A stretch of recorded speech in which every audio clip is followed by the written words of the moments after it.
Olá, meus amigos, minhas amigas, muito bom dia. Vocês me ouvem bem? Tudo certo? Me veem bem? Tudo em ordem? Porque sempre tem que perguntar isso antes de começar a aula, senão depois, João Pedro, os alunos não nos ouvem, não nos veem. Então, muito bom dia a todos, bom dia a todas. Tudo perfeito. O Cairala hoje acordou mais tarde e pediu para mim para não aparecer na câmera, porque não estaria em condições físicas de ser visualizado, entendeu? Ele, infelizmente, ontem à noite se dedicou novamente à bebida, então ele pediu para que eu não o chamasse por câmera, apenas por voz. Então, Cairala, fique tranquilo, que nós já vamos deixar você não aparecer fisicamente. João Pedro Biasi foi meu orientado de mestrado e agora é atualmente meu orientado de doutorado. O Biasi tem uma qualidade curiosa, que é um homem versátil em fazer mais de um mestrado ao mesmo tempo. Ele não é contente em fazer o mestrado na São Francisco, fez também o mestrado em Roma, e os dois aprovados com bastante sucesso. Atualmente está estudando a questão contratual no doutorado. Biasi, com a palavra por 45 minutos, a sua missão não é fácil, porque você vai prosseguir a minha aula de depois como eu parei. Quer dizer, nenhum tema novo eu te dei, mas é que depois eu quero, nos 45 minutos finais, que serão os derradeiros do curso, porque sexta que vem já é feriado do Corpus Christi, depois começam os seminários, eu não quis perder a chance de falar com ele sobre jogo e aposta. Claro. Isso que eu pedi para você falar só 45 minutos. Claro. Ele está atualmente em Curitiba, na sua brilhante biblioteca, que leva o meu nome, que eu já não tenho muito ainda. É uma homenagem viva. Sim. Não posto mais. Então, Biasi, com a palavra, eu estou aqui assistindo a sua aula e fazer nossos debates, tá bom? Sim, meu amigo. Poxa, que alegria, professor. Obrigado pela oportunidade. Eu fiquei muito feliz e honrado de falar aqui com a sua turma de contratos. Alguns aqui até são colegas de monitoria, né? Alguns alunos, eu tive a alegria de ser monitor deles, até vi aqui algumas mensagens já. Muito obrigado, pessoal. Bom dia a todos. Bom, professor Simão, aqui em Curitiba, uma nota rápida, 12 graus aqui. 12 graus, meu amigo. Estou aqui com a lãzinha, além do paletó, e o ar-condicionado está ligado no quente aqui. É uma função que eu nunca entendi para que existia. Achava sempre um tanto quanto inapropriada para as terras brasileiras. Engano, né? Grande engano meu. Mal sabia eu do frio que se faz aqui na capital do Paraná. Não é pouca coisa. Eu lembro uma vez uma brincadeira nossa, que o senhor falou que a despeito, né, das viagens, a despeito das alegrias que as viagens nos proporcionaram, em nenhum lugar passou-se tanto frio como Curitiba, não é verdade? João, só fazer uma nota sobre isso. Esse dia em Curitiba, já que é um registro histórico dessa sua frase, foi o primeiro dia que eu e o Zeno, por uma coincidência da vida, dividimos a mesa e criamos a palestra em jogral. Foi assim, algo não combinado, foi espontâneo. A palestra, que era para durar meia hora de cada um, durou 3 horas. Nós saímos da UAB, era 1h da manhã de Curitiba. Foi um frio que eu não passei em nenhum lugar do mundo, tudo bem, eu não fui ao Polo Ártico. Mas tirando o Polo Ártico, que eu não conheço, eu quase morri de frio em Curitiba. É o lugar mais gelado do universo. Bom, agora, feita essa nota histórica, eu vou até recuperar com a Adriana Rappner essa palestra. Foi a primeira vez que eu e o Zeno dividimos a mesa numa conversa que virou a nossa palestra tradicional. Mas é verdade isso. O lugar mais frio do mundo. Chama-se. E, bom, agora, eu lembro quando você me contou isso, professor, eu falava, nossa, né, que parece um tanto quanto exagero. Não é. E eu só agora estou sentindo na pele, digamos assim, as consequências dessa temperatura um tanto quanto agressiva aqui para alguém que nasceu em Votuporanga, né? Lembrando sempre que é uma terra um tanto quanto quente, né? Bom, eu não tenho, professor, o talento aí de PowerPoint, audiovisual do Cairala, mas eu preparei aqui uma pequena apresentação para... eu, particularmente, professor, aprendi consigo isso, né? A questão de dar aulas com o giz e a lousa, né? Infelizmente, ainda não é possível. Anseio por esse momento, porque me sinto até um pouco despreparado, né? Usando aqui o Google Meet. Eu sinto que falta alguma coisa para mim. Bom, mas aqui eu vou já aprendi bem aqui como faz o compartilhamento de tela. Já deve ter dado certo. Você já devem estar vendo aí o contrato de depósito, né? Olha essa figura geométrica atrás, né? Parece que isso aí já estava pronto, evidentemente, né, pessoal? Eu não ia ter o talento de preparar uma coisa dessa. Mas, enfim, brincadeiras à parte, vamos falar então da continuação dessa disciplina jurídica. Melhor que os cilindros do Carala, de Cícero. Cícero, diante dessa decisão né, de um juiz de primeiro grau, já fico mais tranquilo.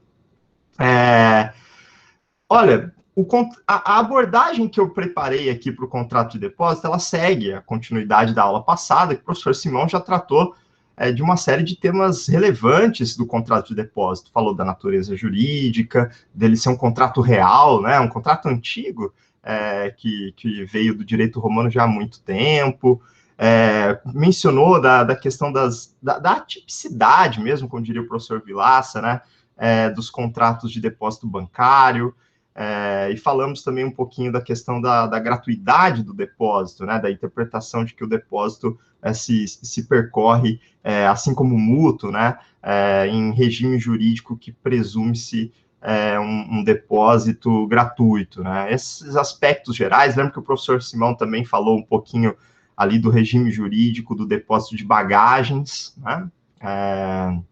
No contrato de hospedagem. A gente vai falar um pouquinho disso lá no aspecto do cenário do depósito necessário. Só para fins de clareza, então, o primeiro slide mostra aqui mais ou menos os 4 tópicos que a gente vai abordar nessa nossa conversa de hoje, tá? O primeiro é uma dimensão, uma divisão quase que cartesiana, né, para lembrar o pessoal aqui do vestibular, né, em eixo X e eixo Y, né, a gente tentar dividir de maneira um pouco mais cartesiana quais são as obrigações do depositário e quais são as obrigações do depositante.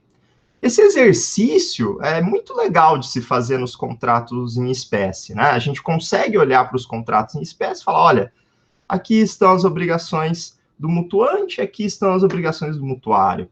Aqui, no nosso caso, a gente vai estudar o contrato de depósito, vamos fazer isso com as figuras do contrato de depósito. Depois eu quero falar um pouquinho de um regime jurídico específico, de uma espécie de contrato de depósito que está lá na lei. A gente vai ler lá esses artigos interessantes que falam do depósito necessário. E, por fim, a extinção do depósito. Como que se dá essa extinção? Vocês vão ver que já adianta aqui uma percepção lógica que, a despeito de algumas peculiaridades, a gente vai basicamente revisar um pouquinho aqui na nossa cabeça as formas de extinção de qualquer contrato. E, por fim, eu separei aqui, segreguei aqui uma pequena digressão histórica sobre a existente no Código Civil ainda. Se você for ler o Código Civil, você vai encontrar essa disposição, a disposição sobre a prisão do depositário infiel. Aqui eu estou usando o termo infiel também, porque de fato é utilizado, a gente vai dar um pouco de dimensão para esse conceito, mas é só para mostrar de onde veio isso e por que isso não existe mais hoje, entender um pouquinho o contexto do julgamento do STF sobre um tema em 2008, envolvendo uma emenda constitucional em 2004, de um pacto, de um tratado que foi aceito, entrou em vigor no Brasil em 92. Vamos entender um pouco esse contexto como um todo, para que nós possamos sair daqui não só compreendendo bem a questão do depósito, entendendo como ele vai gerar as obrigações jurídicas entre as partes, mas também entendendo como que existia essa questão da prisão por dívida no caso do depositário infiel, não só no devedor de alimentos, e ver por que isso saiu do nosso sistema, como que isso se desenvolveu internamente aqui. Tudo bem, pessoal? Então, basicamente, essa ideia do que a gente vai falar aqui hoje são esses 4 pontos. Vamos começar, então, a nossa conversa. Aqui, um último parênteses. Eu coloquei essa imagem aqui de um cofre, né? Um cofre. Dá uma ideia, eu acho que sempre foi uma ideia geral do depósito, sabe? Sempre passou aqui na nossa cabeça o contrato de depósito, pelo menos para mim, sempre imaginei o contrato de depósito, vinha na minha cabeça a imagem de um cofre. E aí eu coloquei esse desenho simples aqui. Mas, professor Simão, quando eu estava preparando a aula, e eu quase nos 45 do segundo tempo, eu quase mudei essa imagem, porque eu queria convidar vocês a imaginar uma outra situação. E essa situação é extremamente comum de se verificar na vida cotidiana, e ela realmente reflete o contrato de depósito. Às vezes, você olhando aqui para o cofre, você vai pensar no banco, e aí vai lembrar da atipicidade das relações de contrato de depósito que a gente comentou, que o professor Simão comentou na aula passada. O contrato de depósito que eu queria fazer vocês imaginarem durante as nossas discussões é um que o meu pai fez muito. O meu pai, ele trabalhou em fazendas, ele lidava com animais, e não poucas vezes ele precisava receber cavalos de outras fazendas, de outros fazendeiros, que precisavam, eventualmente, ficar um período ali sem condições de manter aquele animal. Falava, olha, Jair, o nome do meu pai é Jair, né? Antes da questão do presidente e tudo mais, né? Falava, olha, Jair, é o seguinte, os meus cavalos estão aqui, eu não vou, a fazenda vai trocar, às vezes isso acontecia bastante, isso acontecia muito mesmo, né? Ao invés de criar gado, agora eu vou plantar cana, então você consegue ficar com os meus cavalos, né? É claro que essa perspectiva se realizava de uma maneira a veicular propriamente a existência de um contrato de depósito, né? Então, imaginem, em vários momentos nós vamos trazer esses exemplos aqui. Deixei o carro com meu amigo, ou enfim, com alguém que eu confio. Deixei um cavalo, né? Vamos brincar com esses exemplos todos. Então, enfim, fiz aqui a imagem do cofre, mas pensem também nesses outros exemplos, são muito comuns mesmo. Tudo bem, então, pessoal? Vocês estão me ouvindo bem antes da gente começar propriamente? Está perfeito, João, perfeito. Imagem e som perfeito. Bom, então vamos começar a nossa conversa sobre as obrigações contratuais do contrato de depósito e vamos tentar fazer esse esforço que eu chamei aqui de esforço cartesiano, né? Dividir obrigações do depositário.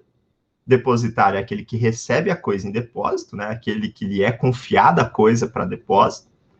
E o depositante, aquele que promove a entrega de coisa sua para depósito do depositário.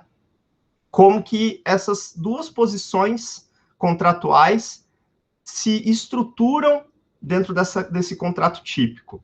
Certo, pessoal? Vamos fazer esse esforço, então, encontrar aqui na legislação. Vocês vão ver que a legislação é bastante precisa no contrato de depósito, tem artigos muito interessantes que a gente vai tocar aqui, não vai ser simplesmente uma leitura, mas a gente vai se apoiar bastante aqui no código, porque nós somos juristas de direito privado, então a gente tem que se dedicar à leitura das legislações de direito privado, felizmente elas ajudam bastante a gente. Vamos começar aqui, então, olhando a perspectiva do depositário. Muito bem, contrato de depósito. O que cabe ao depositário?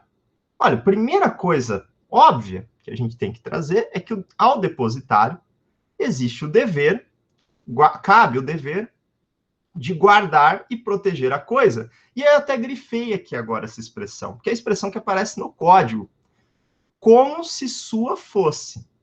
E prestem atenção no seguinte, como se sua fosse, dá uma perspectiva de zelo, de cuidado peculiar do depositário. Aqui é a primeira passagem que eu quero destacar que evidencia o caráter intuito persônico. O professor Simão falou na aula passada, no contrato de depósito. Quando eu contrato o meu pai para guardar o cavalo, por exemplo, eu estou imaginando o meu pai cuidando do cavalo. Eu estou trazendo a perspectiva de como o meu pai cuida do cavalo. Veja, o critério aqui de zelo e de proteção da coisa não é um critério meramente objetivo do sentido de um estándar comum. Não é o abstrato. Exatamente. Exatamente.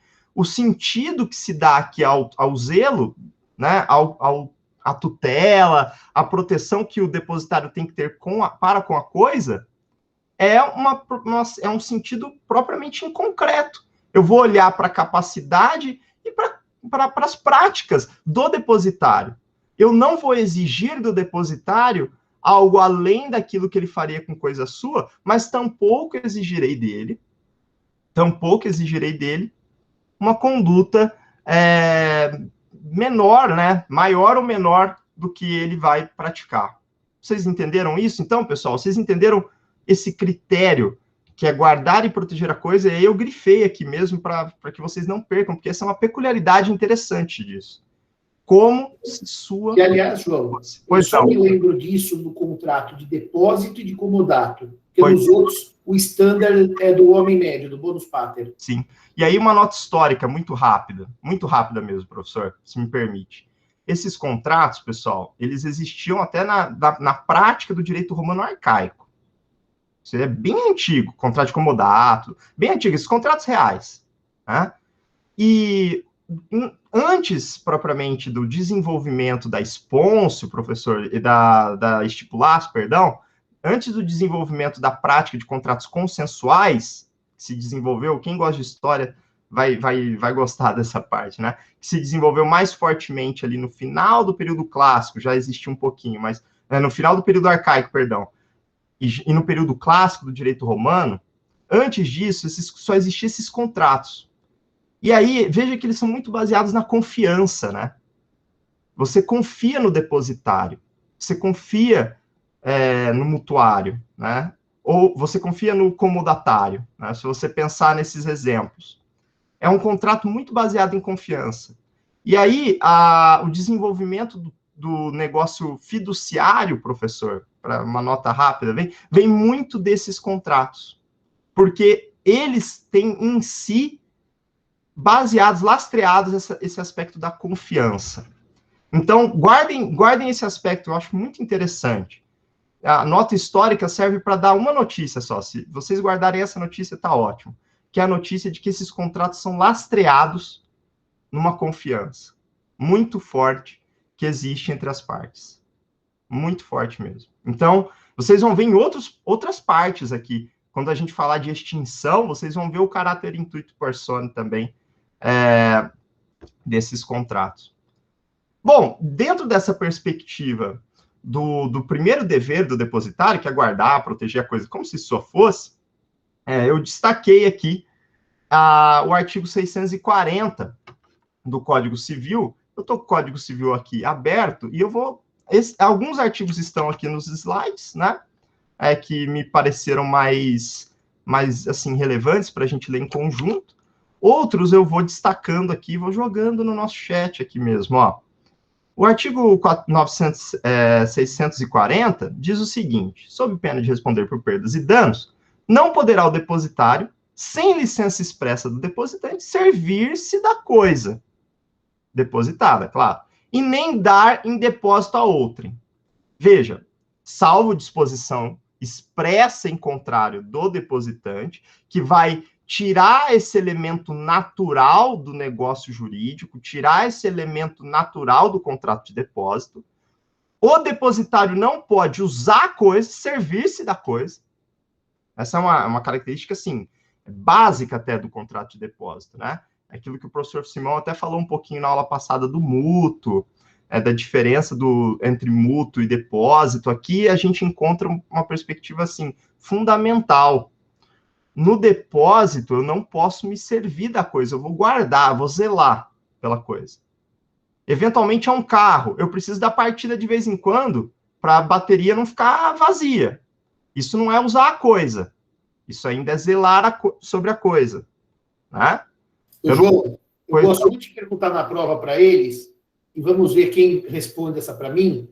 Se o depósito tiver uma autorização de uso, como é possível, mas não lhe é natural, no que ele difere do contrato de comodato, já que o comodato é, da sua essência, autorização de uso. O uso é essencial ao comodato. Queria lançar essa pergunta. Vamos ver se o Cícero, se o Carala, se a Bruna, se o Gomide, quem saberia me responder a diferença, se há autorização de uso entre os dois tipos contratuais, o comodato e o depósito? Quem sabe?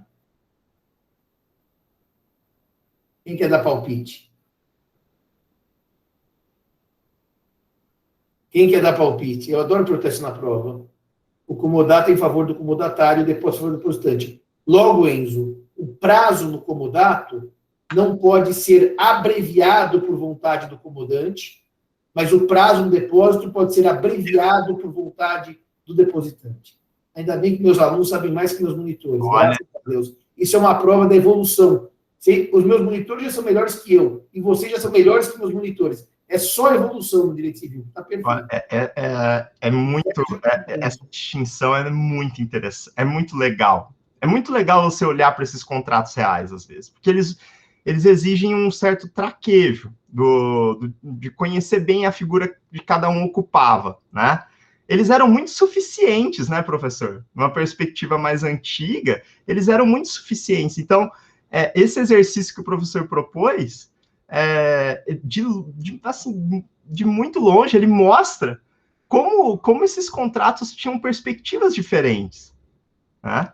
De fato, nós vamos falar na extinção do contrato de comodato, do contrato de depósito, isso fica claríssimo, porque o depositante pode pedir a coisa de volta a qualquer momento.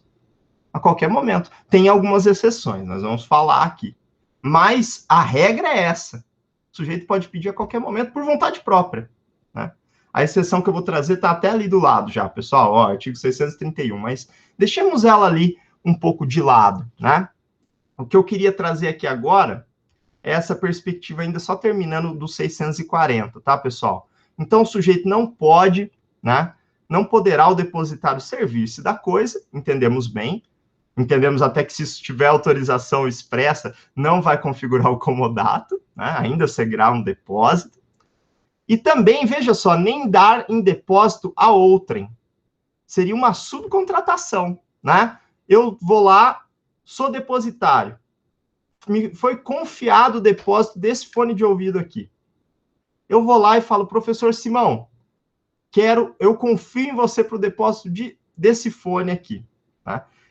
Olha, tem várias razões pelas quais essa proibição é dada aqui no 640. As duas razões mais proeminentes que a doutrina aponta, a primeira é que quebra-se a lógica intuito persone do contrato. Afinal, o depositante confiou, lembra que eu falei que esse aspecto da FIDES, né, da confiança, é muito importante nesses contratos?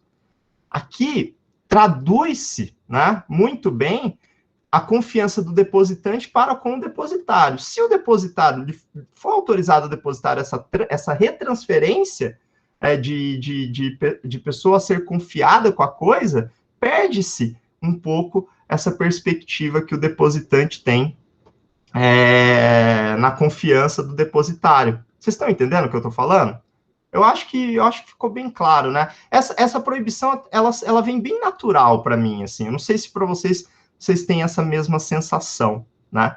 É claro que se eu confiei no professor Simão para cuidar e zelar da coisa, não faz sentido permitir-se, a não ser que eu esteja de acordo, e aí por isso que tenho sem licença expressa do depositante no artigo, né? Que ele vai lá e entregue a coisa para outra pessoa. Eu confiei nele. Então, é ele que vai cuidar, ele que vai ser o meu depositário, né, pessoal? Aí eu vejo aqui, se eu não perdi o comentário de ninguém, aqui eu vejo Alcides, né? Ah, não, o Sérgio fez uma pergunta antes aqui. O artigo 640 decorre da figura do furto de uso do direito romano. Sérgio, eu não sei responder essa pergunta, sinceramente. Professor, você sabe? Eu acho que não, viu? Eu também não sei responder. Eu não tenho conhecimento. Estava lendo a pergunta dele, não sei responder também. Essa é uma boa pergunta, Sérgio. No intervalo, eu vou dar uma olhada aqui. Eu tenho bastante material interessante aqui de direito romano e desses contratos reais, eventualmente a gente encontra alguma coisa, viu? E aí o Alcides faz o seguinte comentário, né? Além disso, no direito romano, a ação de depósito era bona fide, exatamente. Já a do comodato e do mútuo era stricti iuris. Exatamente. Por isso era mais vantajoso ser depósito, precisamente. Porque no direito romano, a diferença que se justificava para essas ações, eu lembro bastante dessa pontuação lá no mestrado lá na Itália, que meu mestrado na Itália foi de direito romano, né? E essas distinções de áxio, pessoal, se justificam muito nos contratos reais, justamente por conta dessa distinção de funcionalidade. Vocês têm que lembrar que o direito romano, só esse parênteses rápido aqui, ele era muito estruturado, não em posições jurídicas, como a gente faz aqui, a gente não separa tão bem direito processual e direito material, né? Lá, as posições eram as próprias ações, né?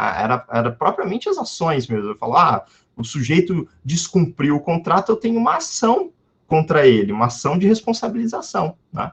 Então, essa distinção existia mesmo nos contratos reais também. A despeito de todos serem reais, alguns assumiam uma áxio diferente dos outros. E essa é uma distinção que acontecia no contrato de depósito.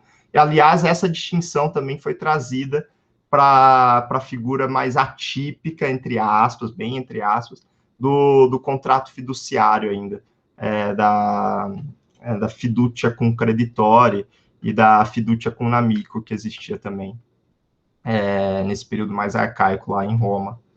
Mas muito bem, muito legal, Alcides, muito legal, bem lembrado. Dando continuidade aqui, então, à nossa conversa. Vamos fazer, já que a gente deu bastante espaço aqui, vamos só segregar o conteúdo que vale sair daqui com ele, né? Sem ele, nós não podemos sair. Primeiro, depositário tem que guardar e proteger a coisa como se sua coisa fosse.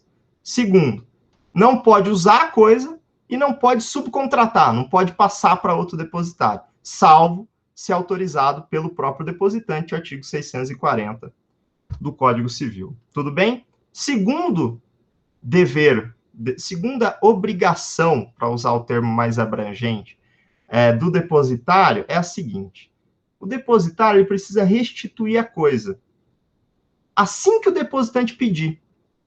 E mesmo que essa coisa tenha frutos acrescidos, tá? O nome disso, o nome dessa capacidade que o depositante tem junto ao depositário de pegar a coisa de volta, no ato, no pedido, mesmo se ainda não passou o prazo, não, eu quero agora, devolve. Essa capacidade que o depositante tem frente ao depositário, a gente chama na doutrina de devolução ad nutum, né? Essa é uma expressão que vocês vão ver bastante. Se vocês estiverem estudando aí em manuais, em livros, é uma expressão que a doutrina costuma usar. Exatamente. Ad nutum. Precisamente. É uma espécie de é propriamente uma forma, é um direito potestativo do depositante contra o depositário. O depositante pode, a qualquer momento, em regra, a gente vai tratar aqui das hipóteses, né, pessoal? Mas ele, a qualquer momento, pode chegar e falar assim: depositário, quero minha coisa de volta. Então, ele pode, a qualquer momento, promover a extinção do contrato de depósito por meio da sua vontade, por meio do pedido de devolução ad nutum. Tudo bem, pessoal? Beleza, eu falei que essa é a regra geral. Tem exceções? Bastante, tem mesmo. Muitas exceções. Vamos dar uma olhada nas que o código aponta com bastante clareza. A primeira delas é a que está no artigo 632. 632 do Código. Vou pedir aqui, gentilmente, que vocês deem uma olhadinha junto comigo no artigo 632. O artigo 632 fala o seguinte: se a coisa houver sido depositada no interesse de terceiro, então, depositei no interesse do Cairala. Professor Simão, aqui está o cavalo que eu estou cuidando aqui do Cairala. Eu quero que você cuide dele também, tá? O Cairala pediu para eu adestrar esse cavalo. Fez um contrato de prestação de serviço aqui comigo. Então, eu estou cuidando aqui desse processo de adestramento, de amansamento, sabe? Eu não sei dizer, né? Propriamente aquele esforço que você tem que fazer para você poder usar o cavalo, né? O cavalo é selvagem e você não consegue trabalhar com ele, montá-lo, né? Então, eu sou um adestrador de cavalos aí, um sujeito que cuida disso, e aí, por algum motivo, eu celebro um contrato de depósito desse cavalo, que me foi confiado para esse propósito, com o professor Simão. Diante dessa situação, eu fiz um contrato de depósito no interesse de um terceiro. E o depositário, então agora pensando aqui o professor Simão, ele foi cientificado disso. Simão sabe do interesse do Cairala no cavalo. Ele sabe disso. Ele está ciente disso. Então vejam os dois elementos aqui necessários para essa exceção. O primeiro é a presença de um interesse de um terceiro, que não é parte do contrato de depósito. E segundo, o depositário precisa ter condições de saber essa exigência da lei, né? Evidentemente, toda vez... isso vale uma nota. Toda vez que a lei trata dessa perspectiva, do depositário tiver sido cientificado, o depositário sabe, fulano sabe, não sabe, por exemplo, lá nos vícios redibitórios, essas questões, eu aprendi muito lendo o seu livro, professor, muito lendo o seu livro de prescrição e decadência sobre isso, diz muito a respeito da perspectiva de que o sujeito tinha as informações ali, aquilo ali tinha lhe sido passado em alguma medida. É impossível que o direito cuide da investigação do que está na cabeça do sujeito. O que importa aqui, é claro, é a percepção de que a informação lhe foi confiada, lhe foi transferida. Né? Feito, então, o depositário está cientificado desse ato do depositante. Ele não pode, veja só, ele não pode, o depositário, se exonerar, extinguir o contrato, devolvendo a coisa para o depositante sem o consentimento do terceiro. Vocês entenderam isso? Vocês entenderam, pessoal? A redação desse artigo até aquele, o artigo exige um pouco disso da gente aqui, de português, tá? O aquele é o terceiro e o este é o depositante, tá? Fiquem atentos aí com isso, que essa regra é bastante importante. Na regra geral, o depositante pede a coisa de volta e tem que receber, ad nutum, né? Essa aqui é uma exceção, que a vontade dele não basta. É preciso que exista também o consentimento daquele terceiro que tem interesse no contrato de depósito. Outras exceções, melhor dizendo, vão estar nos artigos seguintes, pessoal. 633, 634, 635. Vamos falar um pouco rapidamente dessas figuras, né? Eu coloquei aqui o 633, 634. Eu vou colocar aqui o 635, parece que não foi, né? Por algum motivo. Vou colocá-lo aqui, não há nenhum problema. Muito bem. Olha, o 633, ele faz uma listagem dessas situações excepcionais em que o sujeito não pode promover essa devolução ad nutum, que o depositante não pode, então, fazer uso desse direito potestativo aí, dessa devolução ad nutum. A primeira hipótese que ele trata é o direito de retenção. O direito de retenção, pessoal, tem um slide só para explicar o direito de retenção, tá? Então, vamos dar uma segurada no direito de retenção por enquanto, tá? O direito de retenção é muito importante. Vamos deixar ele um pouquinho de lado agora. Mas vamos olhar as próximas. O objeto é judicialmente embargado. Sobre a coisa cai uma execução judicial. Notificado o depositário. E aí, claro, né, o depositário sabe da execução aqui, né, nessa situação. Se sob ele pender a execução, notificado ao depositário, ou seja, o depositário lhe é notificado a existência de uma execução contra a coisa que está em depósito. Nessa circunstância aqui, o depositário não precisa cumprir com essa satisfação de devolução ad nutum, tá? Não precisa seguir nessa perspectiva. E a outra exceção mais complicadinha é essa do final, se houver motivo razoável de suspeitar que a coisa foi dolosamente obtida.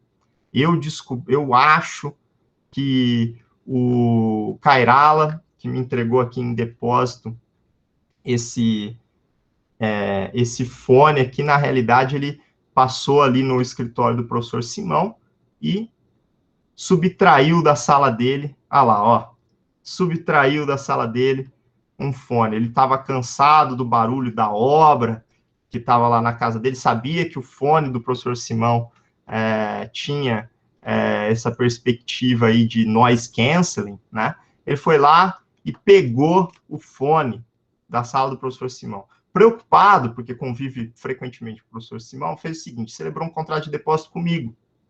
Falou assim, João, seguinte, ó, eu tenho esse fone aqui, você pode guardar ele para mim? Eu falo, tudo bem.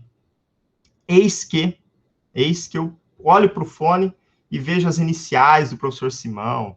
E aí o fone aqui tem detalhes aqui que indicam um gosto musical que não a despeito do Cairala e o professor Simão dividirem muito isso, né? O exemplo talvez se tornou inapropriado agora, Cairala. Mas vamos imaginar que nota-se aqui uma perspectiva de que esse fone não é do Cairala. Esse fone é o fone do professor Simão, o famoso fone do professor Simão.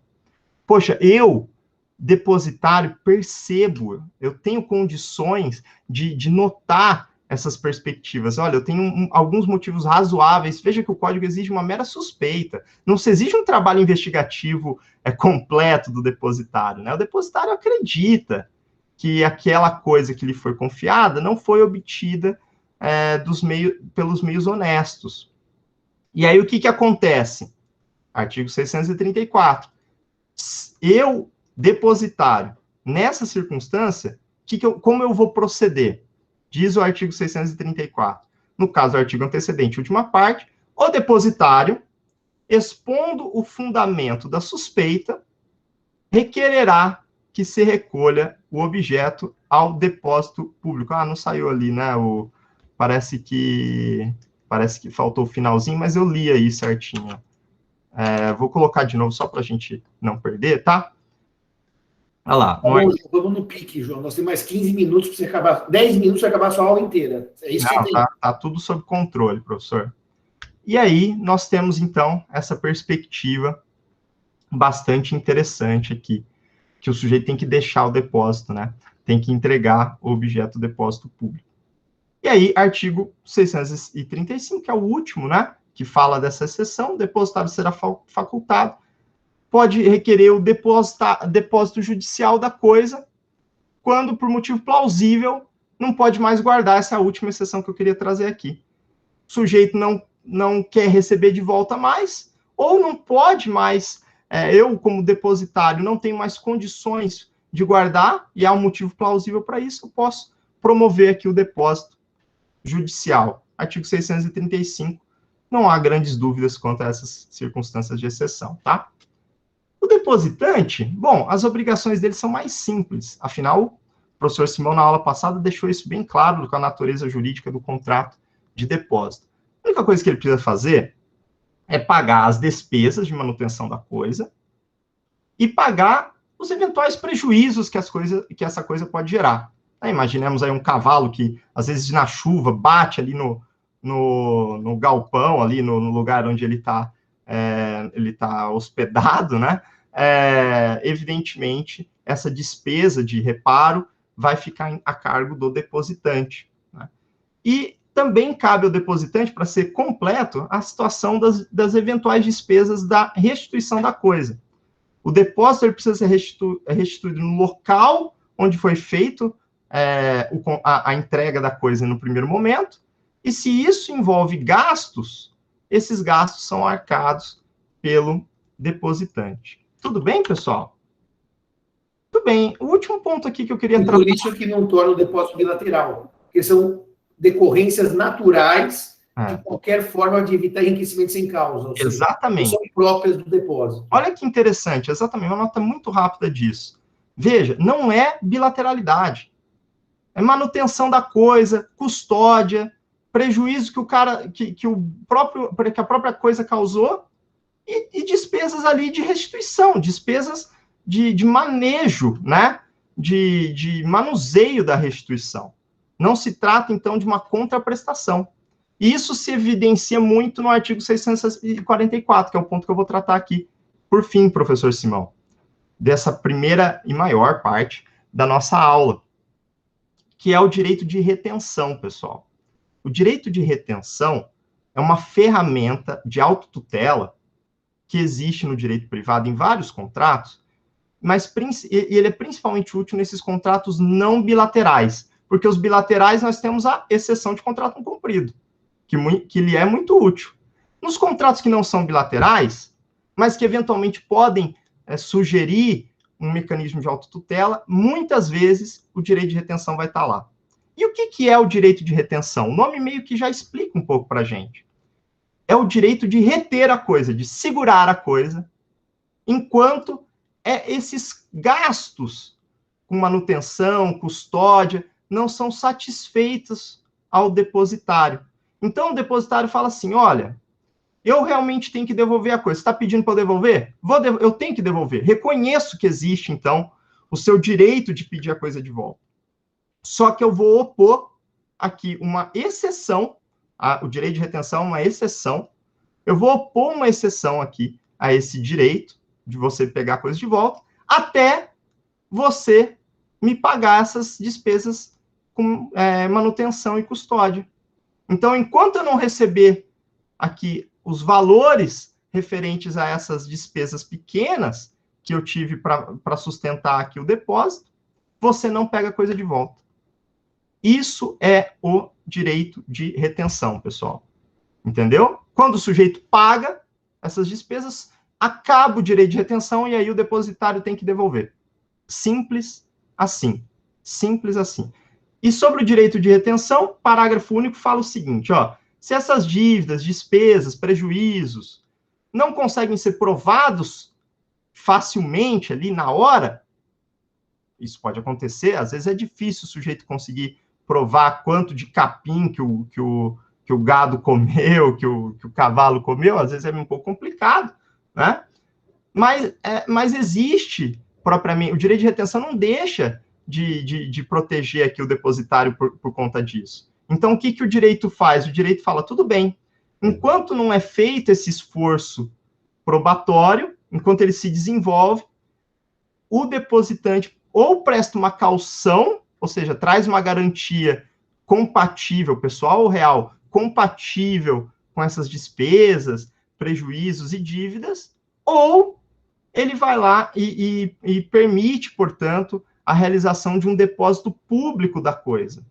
E aí, o depósito público é feito justamente para isentar o depositário de qualquer conteúdo aí adicional dessas despesas e prejuízos até o momento em que elas são totalmente averiguadas e, portanto, já pontuadas aí para cobrança do depositante.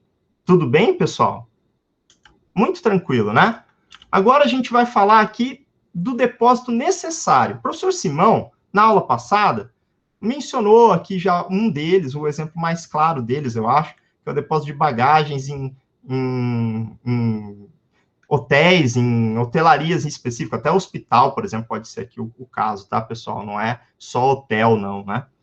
O depósito necessário é aquele que não vem da vontade das partes, da declaração das partes, efetivamente. Ele pode vir ou da lei, ou ele vem de uma circunstância plasmada numa situação específica que a lei também traz. Então, veja, a primeira hipótese diz respeito ao depósito legal. É uma espécie de depósito necessário.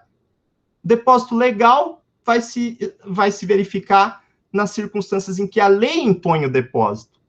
Se a lei impõe o depósito, não tem aquela formação da vontade das partes. Não é próprio. E aqui a gente vai ver uma consequência muito interessante que diz respeito àquele artigo que o professor Simão falou, que é um artigo muito bonito do Código Civil, que é a prova do depósito, né, professor? A prova do depósito, em regra, é por escrito, tá? Por quê? Porque essa foi a escolha que o Código fez para cuidar da prova da declaração negocial das partes. Agora, se o depósito é legal, a fonte do direito das obrigações é a lei. É a lei. Então, se a fonte é a lei, é a própria lei que vai trazer a criação dessa relação de obrigação entre as partes. Para não ficar só no exemplo da mala, eu achei um tão legal, que foi mencionado pelo próprio professor Simão aqui no livrinho dele de contratos, que é um baita livro, pessoal. Puxa, eu não sei se ainda está, se já esgotou, professor. Eu não refiz. Morreu. Tá ali, como, aliás, todos os outros. Acho que eu estou com preguiça. Eu estou com ele aqui, quer ver? Ó? Só para mostrar, tá? Ó, aqui, ó. Baita livro, muito, muito bom mesmo. E lá no livro do professor Simão tem outro exemplo que eu achei tão legal, eu nunca iria achar esse exemplo sozinho. Nunca.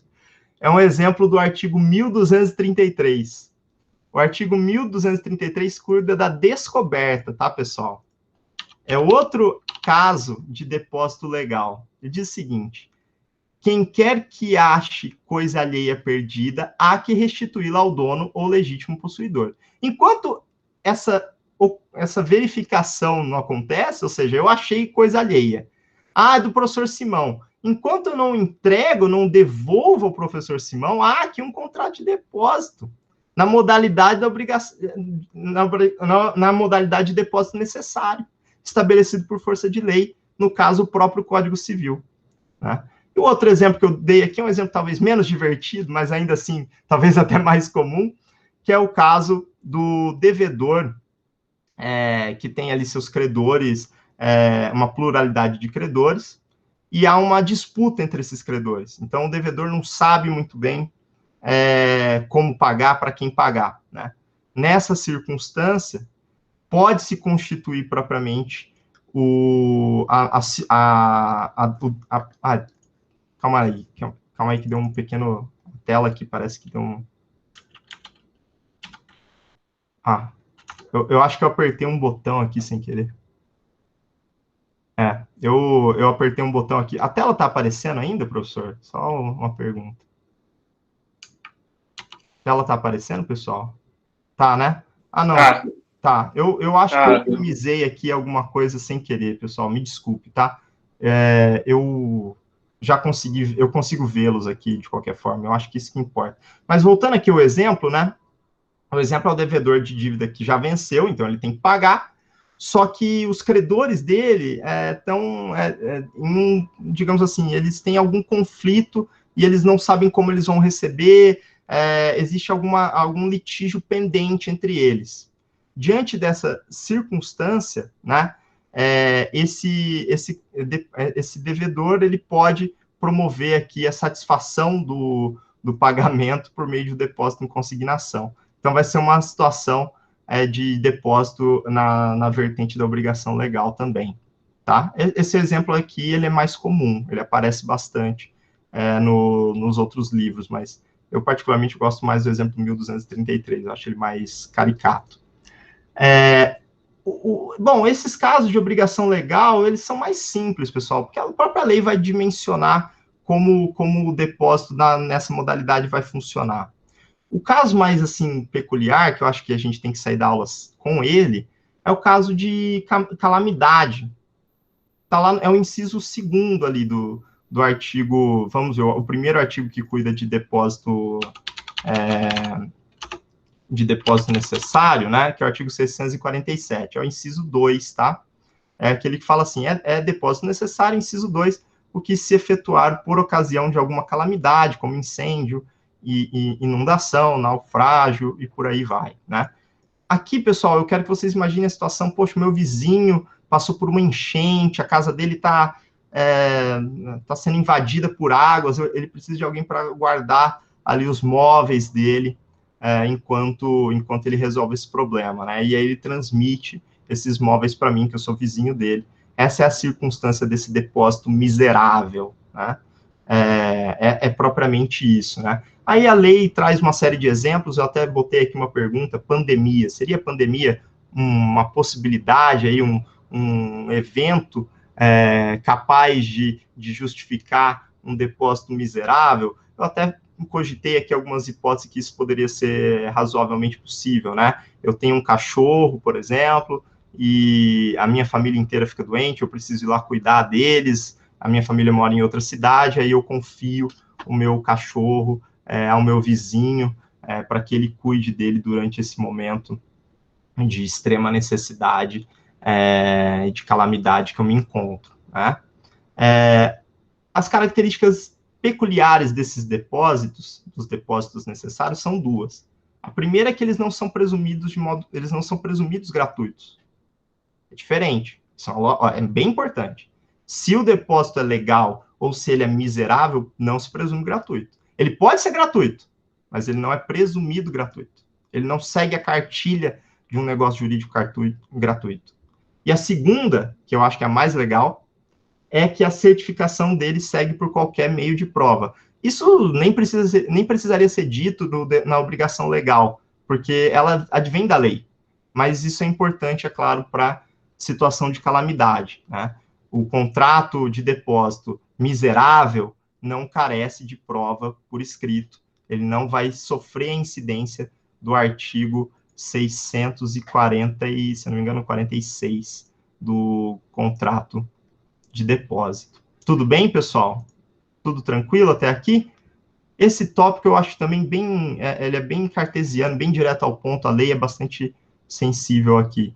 João, eu vou te pedir, são 8h18. Sim. Tem mais 5 minutos para acabar, porque eu quero falar meia hora de jogo e aposta, tá? Então, fala da prisão depositária infiel, por favor, que eu queria que você explicasse para eles o que aconteceu, tá? Claro, professor, tá tudo realmente sob controle.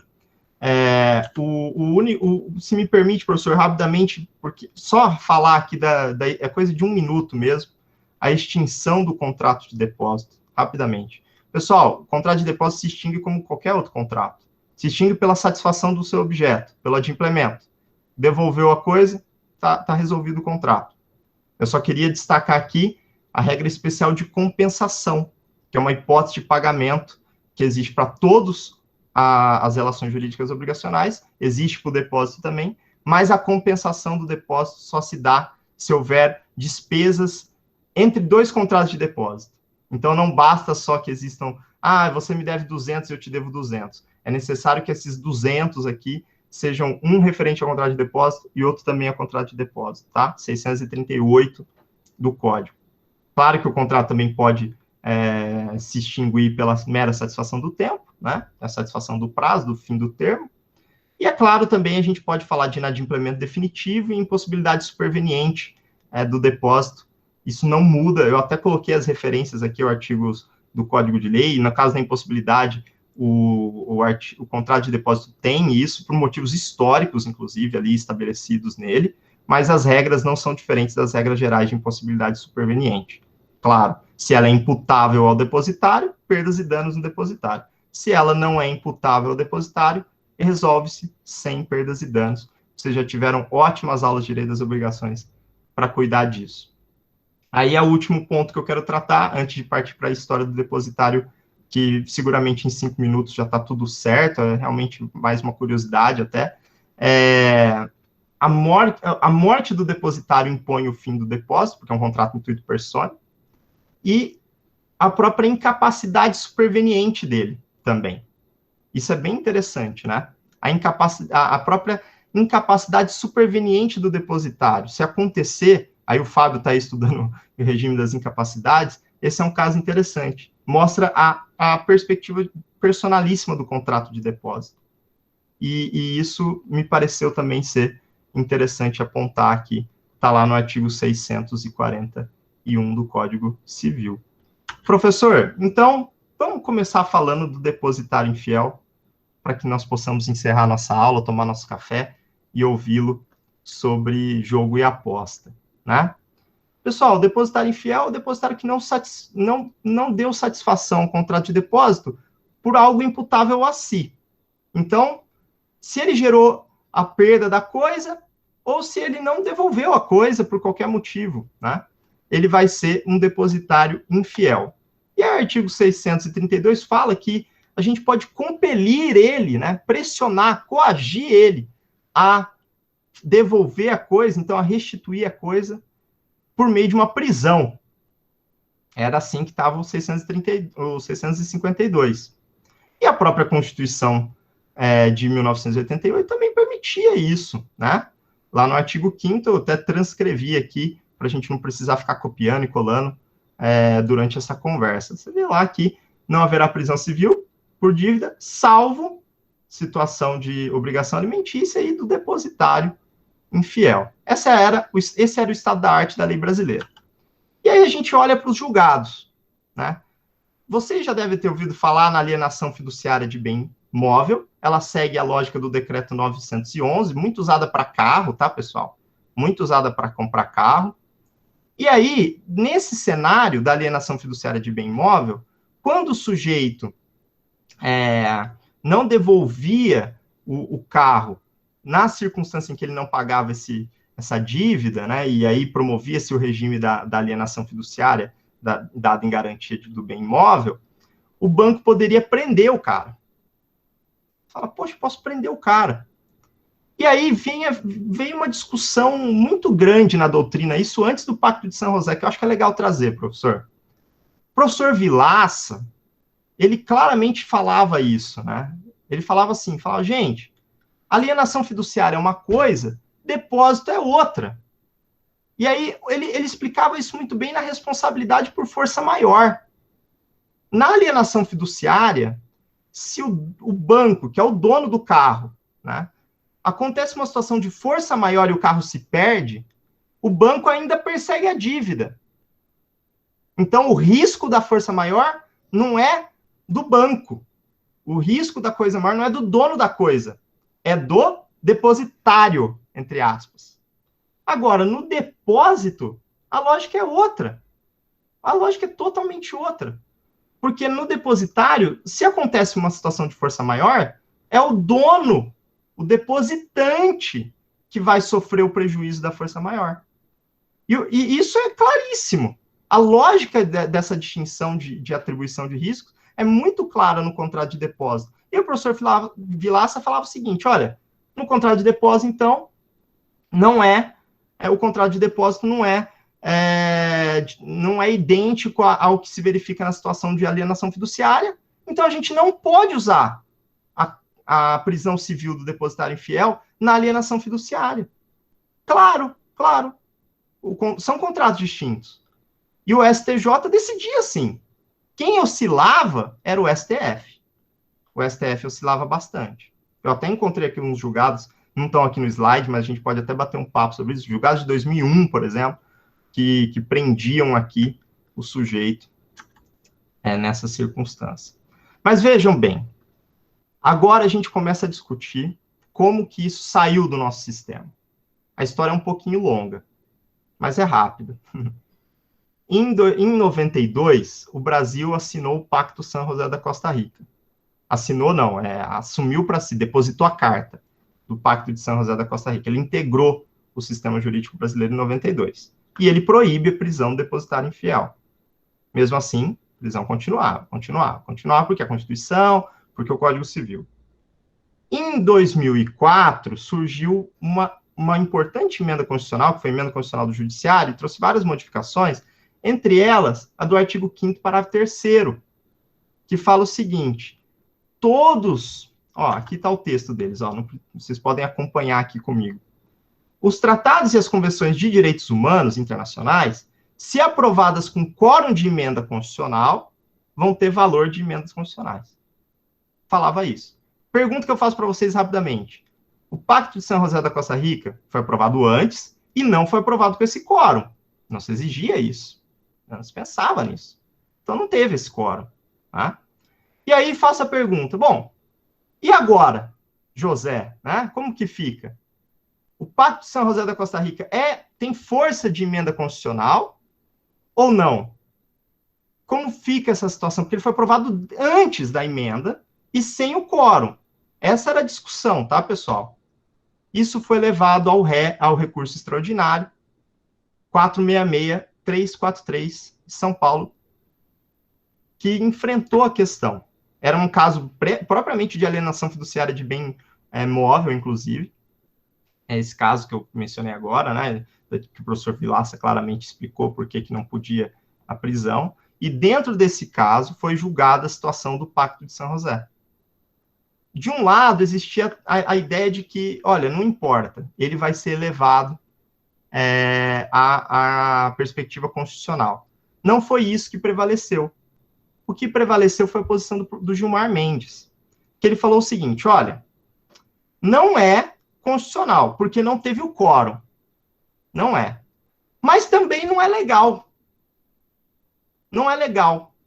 Por quê? Porque é um tratado de direitos humanos, e aí ele até se lastreou bastante na dignidade da pessoa humana, e por aí vai. E o que ele estabeleceu como, então, solução para o caso? Ele criou essa coisa curiosa da supralegalidade e infraconstitucionalidade. Então, onde está o Pacto de São José da Costa Rica? Ele é superior à lei e inferior à Constituição. Tudo bem, pessoal? Vocês entendem isso? Por quê? Por quê? Porque ele não teve o quórum. Se hoje, tanto é que a Constituição no site do Planalto aponta uma série de tratados de direitos humanos que foram aprovados com quórum de emenda constitucional e que entram na perspectiva clara da redação do artigo 5º, parágrafo 3º. Não é esse o caso do Pacto de São José, ele entra nesse limbo. E eu quero agradecer ao João pela aula e contar para vocês que há muitos anos, 2013, 2014, estava eu em Lisboa, nos nossos eventos de janeiro com o professor Fernando Araújo, e um dos convidados foi o professor Gilmar Mendes, para falar em Lisboa. Interessante. E depois nós fomos jantar num restaurante muito agradável chamado A Travessa, eu, o professor Araújo, Paulo Mota Pinto, e outros juristas, dentre eles o professor Ingo Sarlet, do Rio Grande do Sul, e eu levantei, ao finalzinho da conversa, um elogio ao ministro Gilmar por ter acabado com a prisão depositária infiel no Brasil, porque ele recolocou a ideia de patrimônio depois da pessoa. A pessoa humana no centro do direito privado e o patrimônio depois dela. Aquela ideia de repersonalização também exposta por Luiz Edson Fachin, Gustavo Tepedino e Paulo Lobo. E eu elogiei a decisão. E nesse jantar, que aliás eu passei o jantar inteiro quieto, eu não falei nenhuma frase, a não ser essas nos 5 minutos finais.